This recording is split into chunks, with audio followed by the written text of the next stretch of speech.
So what's up Search की public?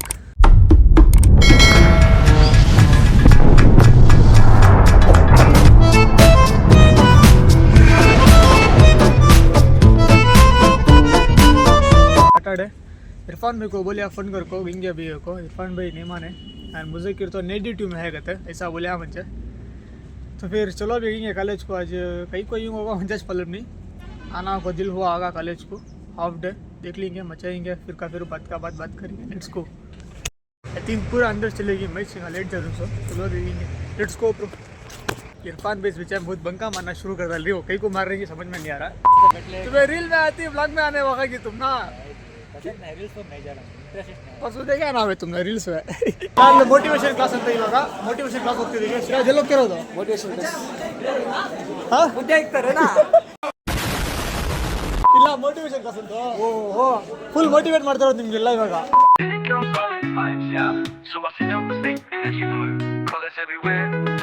about his opinion of this training program. Then Jai Prakash sir will continue. Thank you. Good morning, dear students. Good morning. Yeah, thank you. Yeah, this is Vinay Prasad, the Assistant Professor, Department of Physics, Cambridge College. So along with us we have a author, narrator and influencer Jai Prakash Nagativalli sir, and we have Shashank sir. He is the admission coordinator. So we are from Cambridge Institute of Technology. How many of you know about Cambridge College? Cambridge Institute of Technology. Ready? Start. Oh, you play.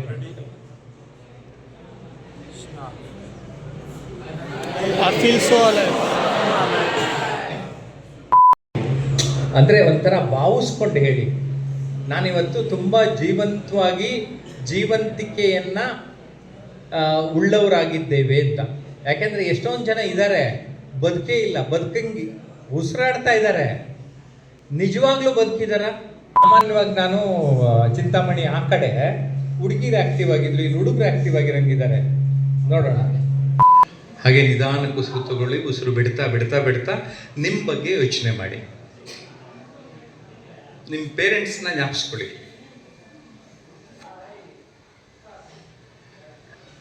ನಿಮ್ಮ parents ನಿಮಗೋಸ್ಕರ ಏನು ಕಷ್ಟಪಟ್ಟಿದ್ದಾರೆ ಅನ್ನೋದನ್ನ ಜ್ಞಾಪಿಸ್ಕೊಳ್ಳಿ. ಯಾಕೆ ಕಷ್ಟಪಟ್ಟಿರ್ಬೋದು ಅವರು ನನಗೋಸ್ಕರ ಅಂತ ಒಂದು ಯೋಚನೆ ಮಾಡಿ.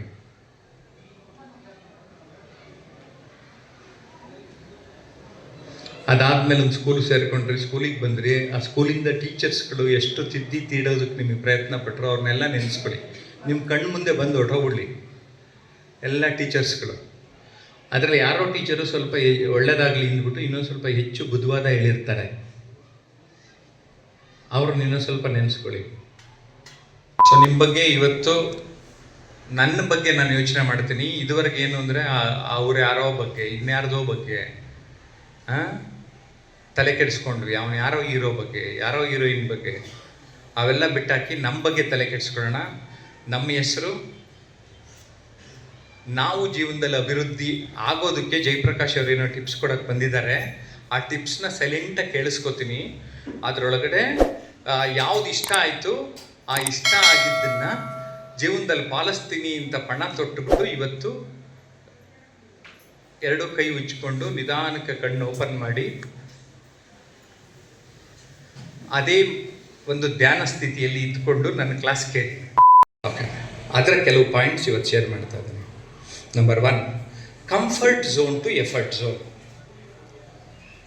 Comfort zone to effort zone. ಯಾಕೆ ಮನುಷ್ಯ ಉದಾರ ಆಗ್ತಾ ಇಲ್ಲ, ಅಭಿವೃದ್ಧಿ ಹೊಂದ್ತಾ ಇಲ್ಲ ಅಂದರೆ ಆರಾಮಾಗಿ ಇದ್ಬಿಡೋದು. ಆರಾಮ್ ಎಲ್ಲ ಒಂದು ಕಡೆ ಕೆಲಸಕ್ಕೆ ಸೇರ್ಕೊಳ್ಳೋದು. ಇನ್ನೊಂದೇನು, ದೊಡ್ಡ ದೊಡ್ಡ ರ್ಯಾಂಕ್ ಸ್ಟೂಡೆಂಟ್ಸೇ ಅಚೀವರ್ಸ್ ಆಗಲಿಲ್ಲ ಗೊತ್ತಾ ನಿಮಗೆ? ರ್ಯಾಂಕ್ ಸ್ಟೂಡೆಂಟ್ಸು ಜೀವನದಲ್ಲಿ ಜಾಸ್ತಿ ಉದಾರ ಆಗಿಲ್ಲ. ಅವ್ರ ಲೈಫು ಅವ್ರ ಫ್ಯಾಮಿಲಿಗಷ್ಟೇ, ಸಮಾಜಕ್ಕೆ ಅವರಿಂದ 4 ಕಾಸು ಪ್ರಯೋಜನ ಆಗಿಲ್ಲ.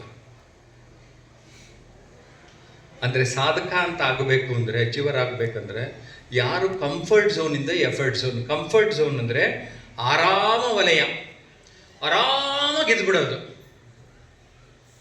ಅದು ಬಿಟ್ಟು ಎಫರ್ಟ್ ಝೋನ್, ಪ್ರಯತ್ನದ ವಲಯಕ್ಕೆ ಯಾರು ಹೋಗ್ತಾರೆ ಅವರೆಲ್ಲ ಅಚೀವ್ ಮಾಡಿದ್ದಾರೆ.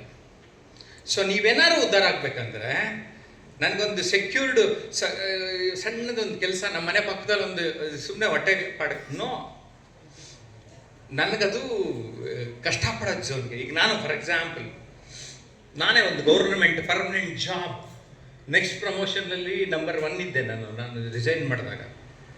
ಹ್ಯಾವ್ ಟೇಕನ್ ಎ ರಿಸ್ಕ್ ಅಲ್ವಾ. ಕಂಫರ್ಟ್ ಝೋನ್ ಆಗಿತ್ತು ನನಗೆ ಗೌರ್ಮೆಂಟ್ ಜಾಬು.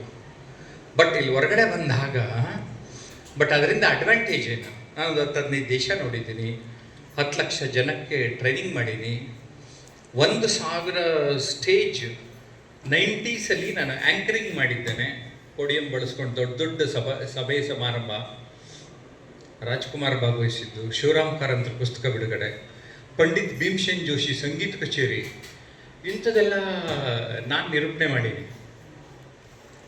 ಓಕೆ, ಇಷ್ಟು ಕನ್ನಡ ಇಂಗ್ಲೀಷ್ ಎರಡರಲ್ಲೂ ಹೇಳ್ತಾ ಇರೋದ್ರಿಂದ ನಿಮಗೆ ಒಂದು ಲೆವೆಲ್ಗೆ ಅರ್ಥ ಆಗ್ತಾ ಇದೆ ಪಾಯಿಂಟ್ ಅಂತ ಅಂದ್ಕೊಂಡಿದ್ದೀನಿ. ನಾವೊಂದು ಕಂಫರ್ಟ್ ಆಗಿಬಿಡ್ತಾರೆ. ಈಗ ಎಷ್ಟೋ ಜನ ಕೆಲಸಕ್ಕೆ ಸೇರ್ಕೋತಾ ಇದ್ದಾರಲ್ಲ ಎಲ್ಲೋ ಒಂದು ಕಡೆ, ನಂಗೆ ಇನ್ನೂ ಬೇಜಾರಾಗುತ್ತೆ. ಇಂಜಿನಿಯರಿಂಗ್ ಮಾಡ್ಕೊಂಬಿಟ್ಟು ಅಲ್ಲಿ ಯಾವುದೋ ಝೊಮ್ಯಾಟೊ, ಸ್ವಿಗ್ಗಿ ಓಡಿಸ್ತಾರೆ. ನನಗದು ಇಷ್ಟ ಇಲ್ಲ. ಅದು ಯಾರೂ ಏನೂ ಮಾಡೋಕ್ಕೆ ಬರಲ್ಲ, ಕೆಲಸಕ್ಕೆ ಬರಲ್ಲ, ಹೋಗ್ಲಿ ಅಷ್ಟೇನಾ. ನಾವು ಉದಾಹರಣೆ ಕೊಟ್ಟಾಗ ನಿಮ್ಗೆ ಅರ್ಥ ಆಗಿದೆ. 2ನೇ ಪಾಯಿಂಟ್ಗೆ ಹೋಗೋಣ. 2ನೇ ಪಾಯಿಂಟ್ ಏನು ಹೇಳಿದ್ದೀನಿ ನಾನಂದರೆ, ವೀಕ್ಷಕರಿಂದ ಆಟಗಾರರಾಗುವಿಡೆಗೆ. ಆಟ ನೋಡೋರು ಎಷ್ಟು ಜನ, ಆಡೋರು ಎಷ್ಟು ಜನ ಕಂಪ್ಯಾರಿಸನ್ ಮಾಡ್ಕೊಳ್ಳಿ. 11 ಜನ 12 ಜನ ಆಟ ಆಡೋರನ್ನ ನೋಡೋದಕ್ಕೆ, ಫಾರ್ ಎಕ್ಸಾಂಪಲ್ ಕ್ರಿಕೆಟೇ, ಅಲ್ಲಿ ಗೆದ್ರು ಅಂತ ಎಷ್ಟು ಜನ ಹೋಗಿ ಬೇರೆ ಸ್ಟೇಡಿಯಮಲ್ಲಿ ಬೇರೆ ಕಾಲು ತುಕ್ಕು ಒಳಗಾದ್ರು. ನಾನು ನಿಮಗೆ ಕೇಳೋದು, ನೀವು ನಿಮ್ಮ ಜೀವನದಲ್ಲಿ ಬರೀ ವೀಕ್ಷಕರಾಗೆ ಇದ್ದು ಬಿಡ್ತೀರಲ್ಲ, ನೀನು ಆಟಗಾರ ಆಗೋದು ಯಾವಾಗ?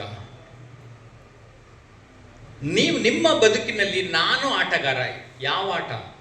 ಫಾರ್ ಎಕ್ಸಾಂಪಲ್ ನಾನು ಟ್ರೈನಿಂಗ್ ಆರಿಸ್ಕೊಂಡಿದ್ದೀನಿ, ಇಲ್ಲಿ ಬರ್ತೀನಿ, ಸ್ಟೇಜ್ ಮೇಲೆ ಬರ್ತೀನಿ, ಮಾತಾಡ್ತೀನಿ, ಇಲ್ಲಿರ್ತೀನಿ, ಇಲ್ಲಿ ಬಂದೊಂದು ಕೇಳ್ಕೊಂಡು ಹೋಗಲ್ಲ ನಾನು. ವ್ಯೂಯರೇ ಎಷ್ಟು ದಿನ ಆಗಿರ್ತೀರೋ ಅಲ್ಲಿವರೆಗೂ ನೀವು ಉದ್ಧಾರ ಆಗಲ್ಲ. When you become a player, then ನೀವು ಉದ್ಧಾರ ಆಗ್ತೀರ. ಅಂದರೆ ನೀವು ಯಾವುದೇ ಫೀಲ್ಡ್ಗೆ ಹೋಗಲಿ, ಆ ಫೀಲ್ಡ್ನ ವ್ಯೂಯರ್ ಆಗಬೇಡಿ, ಪ್ಲೇಯರ್ ಆಗಲಿ ಅಂತ ನನ್ನ 2ನೆಯ ಪಾಯಿಂಟ್ ನಿಮಗೆ ತಿಳಿಸ್ತಾ ಇದ್ದೇನೆ. 3ನೇ ಪಾಯಿಂಟು, ಆರ್ಡಿನರಿ ಟು ಎಕ್ಸ್ಟ್ರಾರ್ಡಿನರಿ. ಎಲ್ಲರೂ ಆರ್ಡಿನರಿ. ಯಾರು ಅವರ ಜೀವನದಲ್ಲಿ ಆರ್ಡಿನರಿಯ ಹಿಂದೆ ಎಕ್ಸ್ಟ್ರಾ ಆ್ಯಡ್ ಮಾಡ್ಕೋತಾರೆ ಅವರು ಎಕ್ಸ್ಟ್ರಾರ್ಡಿನರಿ ಆಗ್ತಾರೆ. Very simple formula. ಇದು ನಂದೇ ಫಾರ್ಮುಲಾಗಳು. ನೀವು ಎಕ್ಸ್ಟ್ರಾರ್ಡಿನರಿ ಆಗಬೇಕಾ? Add something extra before ordinary. ಸಿಂಪಲಾಗಿ ಕೊಡ್ತಾ ಇದ್ದೀನಲ್ಲ ಫಾರ್ಮುಲಾ. ನೀವೆಲ್ಲ ಎಕ್ಸ್ಟ್ರಾರ್ಡಿನರಿ ಆಗಬೇಕು, ಏನಾದರೂ ಒಂದು ಎಕ್ಸ್ಟ್ರಾ ಆ್ಯಡ್ ಮಾಡಿ. ಈಗ ನಾನು ಗೌರ್ಮೆಂಟ್ ಡಿಪಾರ್ಟ್ಮೆಂಟ್ ಕಮರ್ಷಿಯಲ್ ಟ್ಯಾಕ್ಸಲ್ಲಿ ಕೆಲಸ ಮಾಡ್ತಾ ಇದ್ದೆ, ಟಿ ವಿಗೆ ಹೋಗ್ತಾ ಇದ್ದೆ. ಇದು ಸ್ಟೇಟ್ ಗೌರ್ಮೆಂಟು, ಅದು ಸೆಂಟ್ರಲ್ ಗೌರ್ಮೆಂಟು. ಅಲ್ಲಿ ಟಿ ವಿಲಿ ಹೋಗ್ತಾ ಇದ್ದಿದ್ದರಿಂದ ಆ ಡಿಪಾರ್ಟ್ಮೆಂಟ್ ಅವರೆಲ್ಲ ನಮ್ಮ JP ಟಿ ವಿಲಿ ಬರ್ತಾನೆ ಅನ್ನೋರು. ಒಂದೇ ಎಕ್ಸ್ಟ್ರಾ ಏನದು, ಟಿ ವಿನಲ್ಲಿ ನಾನು ನ್ಯೂಸ್ ಓದ್ತಾ ಇದ್ದೆ ಮುಂಚೆ, ಆಮೇಲೆ ಇಂಟರ್ವ್ಯೂಸ್ ಮಾಡ್ತಾ ಇದ್ದೆ. ಒಂದೇ ಎಕ್ಸ್ಟ್ರಾ ನಮ್ಮನ್ನು ನೆಕ್ಸ್ಟ್ ಲೆವೆಲ್ ಎಲ್ಲಿಗಾರು ಕೂಡ ತೊಗೊಂಡೋಗುತ್ತೆ. ಇದಂತೂ ವೆರಿ ವೆರಿ ಇಂಪಾರ್ಟೆಂಟು. ನಮ್ಮ ಜೀವನದಲ್ಲಿ ಏನೋ ಎಕ್ಸ್ಟ್ರಾ ಅಂದ್ರಲ್ಲ, ಅರ್ಚೋದು ಕಿರ್ಚೋದು ಬಿಟ್ಬಿಟ್ಟು ಏನಾದರೂ ಒಂದು ಟ್ಯಾಲೆಂಟ್, ಇನ್ನೇನೋ ಒಂದು ಎಕ್ಸ್ಟ್ರಾ ಕಲೀರಿ. ಮಾತುಗಾರ, ಭಾಷಣಕಾರ, ತರಬೇತುದಾರ, ಮೋಟಿವೇಟರ್ ಅಷ್ಟೇ ಅಂತ ಇಲ್ಲ. ಈಗ ಜಯಪ್ರಕಾಶ್ ಕನ್ನಡದ ಒಬ್ಬ ಲೇಖಕ. ಸೊ ಇನ್ನು ಸ್ವಲ್ಪ ದಿನ ಆದಮೇಲೆ ಇನ್ನೂ ಸ್ವಲ್ಪ ಪ್ರಸಿದ್ಧ ಲೇಖಕ. ಯಾಕೆಂದರೆ ನನ್ನ ಎಲ್ಲ ಪುಸ್ತಕಗಳು ಚೆನ್ನಾಗಿ ಮಾರಾಟ ಆಗ್ತದೆ, ಎಲ್ಲನೂ ಸಪ್ನ ಬುಕ್ ಹೌಸಲ್ಲಿ ಮಾರಾಟ ಆಗ್ತದೆ. ನಾನೇನು ಮಾಡಿದೆ, ಒಂದು ಎಕ್ಸ್ಟ್ರಾ ಆ್ಯಡ್ ಮಾಡಿದೆ.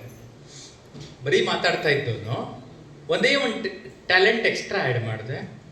ನನ್ನೀಗ ಇಡೀ ಕರ್ನಾಟಕ ಒಬ್ಬ ಬರಹಗಾರನಾಗಿಯೂ ಕೂಡ ಗುರುತಿಸ್ತಾರೆ. ಓಕೆ, ಇಲ್ಲಿ ಇನ್ನೊಂದು ಇನ್ಫಾರ್ಮೇಷನ್ ಹೇಳಬೇಕು.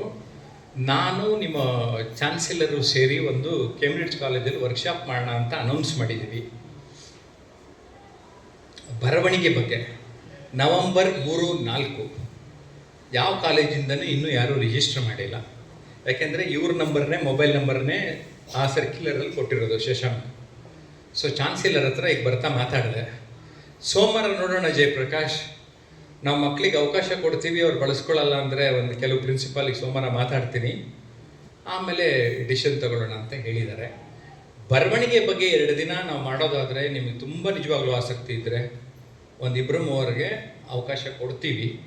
ನಿಮ್ಮ ಪ್ರಿನ್ಸಿಪಾಲ್ಗೆ ಹೇಳಿ ಶಶಾಂಕ್ಗೆ ನಿಮ್ಮ ಹೆಸರನ್ನ ಕೊಡಿಸಿದರೆ ನಾವು ಸೋಮವಾರ ಡಿಸಿಷನ್ ತಗೋತಾ ಇದ್ದೀವಿ. ಒಂದು 50 ಜನಕ್ಕೆ ಮಾಡಬೇಕಂತ, ಎಲ್ಲ ಕಾಲೇಜ್ ಸ್ಟೂಡೆಂಟ್ಸ್ಗೆ. ನಿಮ್ಮ ಚಾನ್ಸಲರ್, ಯಾಕೆಂದರೆ ನಿಮ್ಮ ಚಾನ್ಸಲರು ನನ್ನ ಗುರುಗಳಾಗಿದ್ದರು, ಹಾಗಾಗಿ ನನಗೆ ಈಗ ಒಂದು 30 ವರ್ಷದಿಂದ ಅವರು ಆತ್ಮೀಯರಾಗಿದ್ದರಿಂದ ನನ್ನ ಮುಂದಿನ ಪುಸ್ತಕಕ್ಕೆ ಅವರೇ ಮುನ್ನುಡಿ ಕೂಡ ಕೊಡ್ತಾ ಇದ್ದಾರೆ. ಬರವಣಿಗೆ ಮಹತ್ವನ ಸಾರೋಕ್ಕೋಸ್ಕರ ಹೊರಟಿದ್ದೀವಿ, ಅದು ಸಾಧ್ಯ ಆಗುತ್ತೆ. So ordinary to extraordinary. ಈ ಚಿತ್ರನೂ ನಮ್ಮ ಸ್ನೇಹಿತರೊಬ್ಬರು ತುಂಬ ಚೆನ್ನಾಗಿ ಬರ್ಕೊಟ್ಟಿದ್ದಾರೆ. ಆರ್ಡಿನರಿ ಆಗಿರ್ತಾರೆ, ಒಂಚೂರು ಎಕ್ಸ್ಟ್ರಾ ಇದಾದರೆ ಚಿತ್ರ ಒಂಚೂರು ಚೇಂಜಾಗಿ ಕಾಣಿಸ್ತಾ ಇದೆ. ಕರೆಕ್ಟಾ? ಒಂದು ಸ್ವಲ್ಪ small change. A small change can bring a big difference in our life. ಒಂದು ಸಣ್ಣ ಬದಲಾವಣೆ. ನಮ್ಮನ್ನು ಒಂದು ಸ್ವಲ್ಪ ಹೇರ್ ಸ್ಟೈಲ್ ಚೇಂಜ್ ಮಾಡಿದ್ರೆ ನನ್ನ ಫೋಟೋ ಬೇರೆ ಥರ ಕಾಣಿಸ್ಬಿಡುತ್ತೆ. ಒಂದು ಸಣ್ಣ ಚೇಂಜು, ಒಂದು ಕ್ರಾಪ್ ಈ ಕಡೆಗೆ ತೆಗೆದುಬಿಟ್ರೆ ಇವಳೇನ ಅವಳು ಸ್ವಲ್ಪ ಡೌಟ್ ಬರುತ್ತೆ. ಕರೆಕ್ಟಾ? ಓಕೆ. ಸೊ ಸ್ನೇಹಿತರೆ, ಇದು ತುಂಬ ಸರಳವಾಗಿರೋ ವಿಷಯ, ಇವೆಲ್ಲ ಗೊತ್ತಿರೋದೇನೆ. ಆದರೆ ನಾನೊಂದು ಪಟ್ಟಿ ಮಾಡಿ ಪರಿವರ್ತನೆಗೆ ಸಹಾಯ ಆಗ್ಬೋದು ಅಂತ ಹೇಳಿದ್ದೇನೆ. ನೆಕ್ಸ್ಟ್ ಪಾಯಿಂಟು ಇಂಪಾರ್ಟೆಂಟ್ ನನ್ನ ಪ್ರಕಾರ, ಯೂಸ್ಲೆಸ್ ಟು ಯೂಸ್ಫುಲ್ನೆಸ್ ಅಂತ. Useless to usefulness. ನನ್ನ ಪ್ರಕಾರ ಈ ಪ್ರಪಂಚದಲ್ಲಿ ಯಾರೂ ಯೂಸ್ಲೆಸ್ ಇಲ್ಲ, ಯೂಸ್ಡ್ ಲೆಸ್ ಇದ್ದಾರೆ ಅಷ್ಟೆ. ಏನು ಹೇಳಿ? ಯೂಸ್ಡ್. ನಿಮಗೆಲ್ಲ ಬುದ್ಧಿ, ಶಕ್ತಿ, ಬ್ರೈನ್ ಬೇರೆ. ಏನು ಗೊತ್ತಾ, ಮ್ಯಾನುಫ್ಯಾಕ್ಚರಿಂಗಲ್ಲಿ ಎಲ್ಲರಿಗೂ ಒಂದೇ ಥರ ಬ್ರೈನ್ ಕೊಟ್ಟು ಕಳಿಸ್ಬಿಟ್ಟಾರೆ. ಕರೆಕ್ಟಾ? ನಿಮ್ಮ ದೇವ್ರು ನನ್ನ ಅಂದ್ಕೊಳ್ಳಿ ಅಥವಾ ಇನ್ನೇನೋ, ಎಲ್ಲ ಎಲ್ಲ ಮನುಷ್ಯರಿಗೂ ಒಂದೇ ಥರ.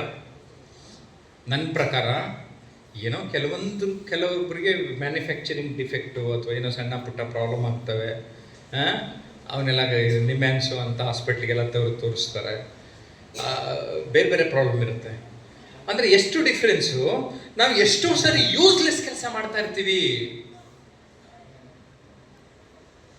No one is useless but they are used less. Emphasize ಮಾಡಿ ಹೇಳ್ತಾ, ಯಾರೂ ಈ ಪ್ರಪಂಚದಲ್ಲಿ ಯೂಸ್ಲೆಸ್ ಇಲ್ಲ, ಯೂಸ್ಡ್ ಲೆಸ್. ಸೊ ಹಾಗಾಗಿ ಈ ಫಾರ್ಮುಲಾ ಏನು ಮಾಡಿದೆ ನಾನು, ಯೂಸ್ಲೆಸ್ ಟು ಯೂಸ್ಫುಲ್ನೆಸ್. ಅನುಪಯುಕ್ತತೆಯಿಂದ ಉಪಯುಕ್ತತೆ ಎಡೆಗೆ. ಸ್ಪಷ್ಟವಾಗಿದೆ ಅಲ್ಲ? ಯಾರಿಗಾರು ನಿಮಗೆ ಅರ್ಥ ಆಗಲಿಲ್ಲ ಅಂದರೆ ಅಲ್ಲೇ ಕೈ ಎತ್ತಿ, ಬೇಕಾದ್ರೆ ಇನ್ನೊಂಚೂರು ಎಕ್ಸ್ಪ್ಲೈನ್ ಮಾಡ್ತೀನಿ.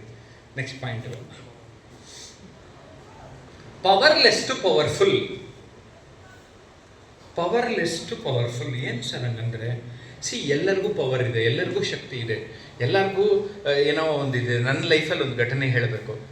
ನಾನು ಕಾಲೇಜಲ್ಲಿ ಓದ್ತಾ ಇದ್ದಿದ್ದು ಗೋಕಾಕ್ ಚಳವಳಿ ಟೈಮಲ್ಲಿ. ಓಕೆ, ನನಗೇನೋ ಅನ್ನಿಸ್ತು, ನಮ್ಮ ಕಾಲೇಜ್ ಲೆಕ್ಚರರು ಒಬ್ಬರು ಗೋಕಾಕ್ ಚಳವಳಿಲಿ ಓಡಾಡ್ತಾ ಇದ್ರು ಸ್ವಲ್ಪ ಅವಾಗೆಲ್ಲ. ಬಟ್ ನನಗೇನೋ ಅನ್ನಿಸ್ತು ಅವತ್ತೊಂದು ದಿನ. ಓಕೆ, ನಾನು ಆಗಲೇ ಹೇಳಿದ್ನಲ್ಲ, ಪೆನ್ನು ಆ ಸ್ಟೂಡೆಂಟ್ ಆಗಿದ್ದಾಗಲೇ ತಗೊಂಡೆ. ಒಂದು ಪತ್ರ ಬರೆದೆ, ಮಾನ್ಯ ಪ್ರಾಚಾರ್ಯರಿಗೆ, ಇಡೀ ಕರ್ನಾಟಕದಲ್ಲಿ ಗೋಕಾಕ್ ಚಳವಳಿಯ ಕಾವಿದೆ, ಆದರೆ ನಾನು ನನ್ನ ಕಾಲೇಜಿನಲ್ಲಿ ಕನ್ನಡ ನಾಮಫಲಕವನ್ನು ನೋಡಲಿಚ್ಛಿಸುತ್ತೇನೆ. ಯಾಕೆಂದ್ರೆ ನಾನು ವಿಜಯ ಕಾಲೇಜು, ಅದು ಬರೀ ಇಂಗ್ಲೀಷ್ ಬೋರ್ಡ್ ಇತ್ತು. ಇದೊಂದು ಸಣ್ಣದು ನನ್ನ ಅನಿಸಿಕೆ. ನನಗೆ ಆಶ್ಚರ್ಯ, ನೆಕ್ಸ್ಟ್ ಡೇ ಕಾಲೇಜಿಗೆ ಬರೋದ್ರೊಳಗಡೆ ಕನ್ನಡ ನಾಮಫಲಕ ಇತ್ತು. ಅರ್ಥ ಆಗ್ತದೆಯಾ? ನಾನು ಅಂದ ಕಾಲತ್ತಿಲೆ ಏನಪ್ಪ, ಸುಮ್ಮನೆ ಒಂದು ಲೆಟ್ರ್ ಬರೆದೆ ನನಗನ್ಸಿದ್ದನ್ನು. ಅವತ್ತೇ ರಾತ್ರಿ ಕನ್ನಡ ಬೋರ್ಡು ಬರೆಸಿ ನಾನು ನೆಕ್ಸ್ಟ್ ಡೇ ಕಾಲೇಜಿಗೆ ಬರೋದ್ರೊಳಗಡೆ ಕನ್ನಡ ಬೋರ್ಡ್ ಇತ್ತು. ನಾನು ಯಾಕೆ ಹೇಳ್ತಾ ಇದ್ದೀನಿ, ನನಗೇನು ಶಕ್ತಿ ಇಲ್ಲ ಅಂದ್ಕೊಂಡಿರ್ತೀವಿ. ಕರೆಕ್ಟಾ? ನಮಗೆಲ್ಲ ಶಕ್ತಿ ಇದೆ, ಮಾತಿನ ಶಕ್ತಿ ಇದೆ, ನಮಗೆ ಎಲ್ಲರಿಗೂ ಒಂದೊಂದು ಶಕ್ತಿ ಇದೆ. ಆ ಶಕ್ತಿ ನೀವು ಸಂದರ್ಭ ಬಂದಾಗ ಚಾನಲೈಸ್ ಮಾಡಿ ತೋರಿಸ್ಬೇಕಷ್ಟೇ. ಇದು ನಮ್ಮ ಜನಕ್ಕೆ ಅರ್ಥ ಆಗಿಲ್ಲ ಅಂತ ಗೊತ್ತಾಯಿತು ನನಗೆ. ಎಲ್ರಿಗೂ ಶಕ್ತಿ ಇದೆ. ನೀವೇ ನನಗೆ ಗೊತ್ತಿರೋ ಕೆಲವರು ಪ್ರಧಾನ ಮಂತ್ರಿ ರಾಷ್ಟ್ರಪತಿಗೂ ನೀವು ಲೆಟರ್ ಬರೀಬೋದು. ಎಷ್ಟೊಂದು ಜನ ಬರೀತಾರೆ, ಉತ್ತರನೂ ಕೊಟ್ಟವ್ರು ಗೊತ್ತಾ.